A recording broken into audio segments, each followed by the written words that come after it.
Rape सिर्फ महिलाओं का होता है, मर्दों का रेप नहीं होता है क्या? होता है सर, आप हंस रहे हैं, होता है। आपकी हंसी इस बात का इकरार है कि आप जानते हैं किसका हुआ है। कार्ल मार्क्स ने कहा था sir, history repeats itself first as a tragedy, second as a Fars.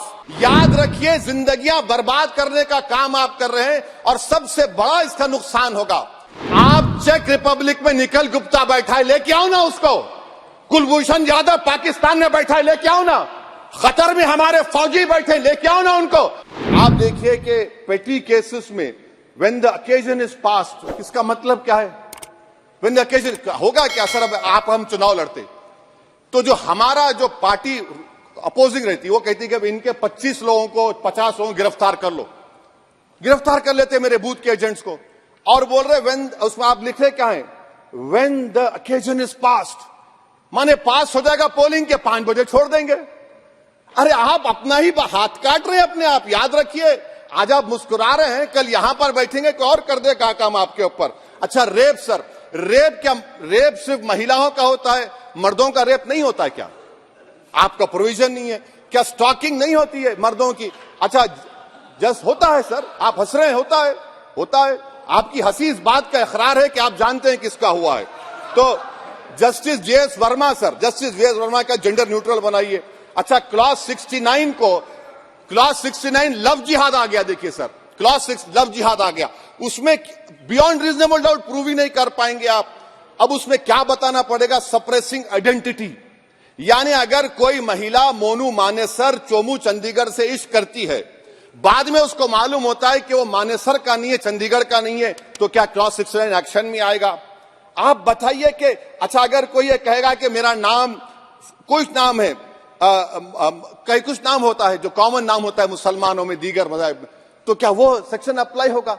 ये क्या आप कर रहे हैं? अच्छा आपने अडल्ट्री को निकाल दिया, आपने होमोसेक्सुअलिटी को निकाल दिया, तो ये कंसेंशुअल सेक्सुअल रिलेशन जो 18-20 साल के ऊपर के लोगों में करते हैं, मैं इसका खिलाफ जरूर हूं मजहबी एतबार से, मगर आप क्यों उनकी ऑटोनॉमी को रोकना चाहते हैं? अच्छा सर, सेक्शन क्लॉज 1093 बीएनएस का, आपको it does not require knowledge और intention part of person facilitating commission of organised crime.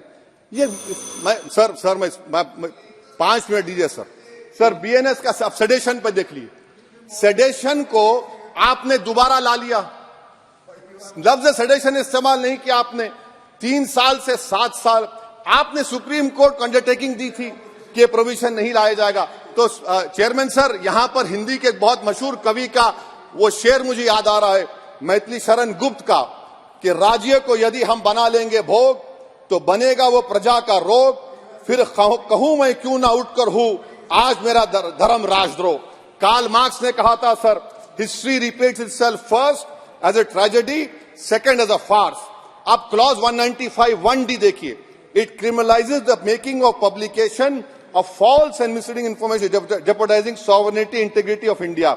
वेग है, यानी जो कोई भी पत्रकार इन्वेस्टिगेटिव जर्नलिज्म लिखेगा आप उसको इस्तेमाल कर लेंगे और जेल की सलाखों में उसको डालकर आप सड़ा देंगे।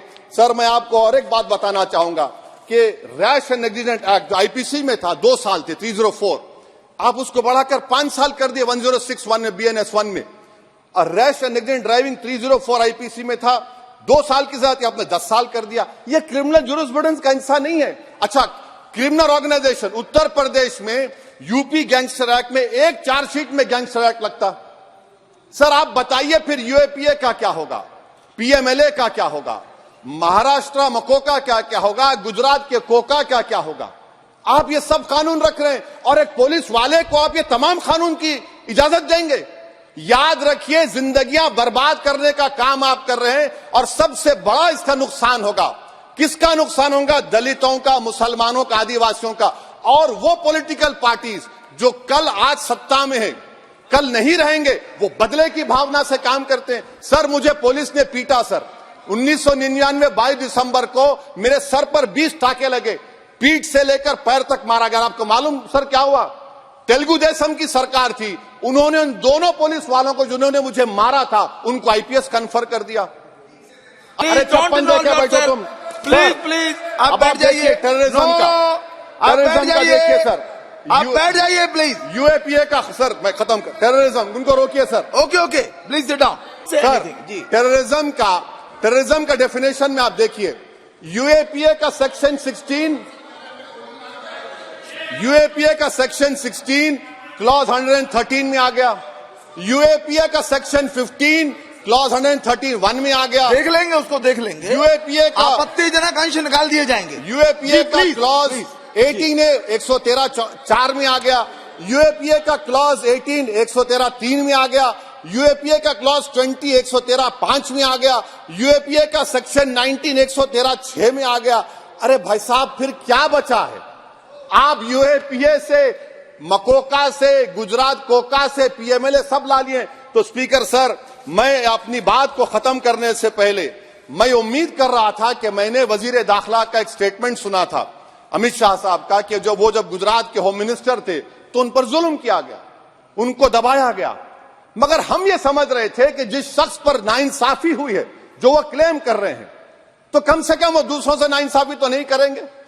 आप क्या कर रहे हैं?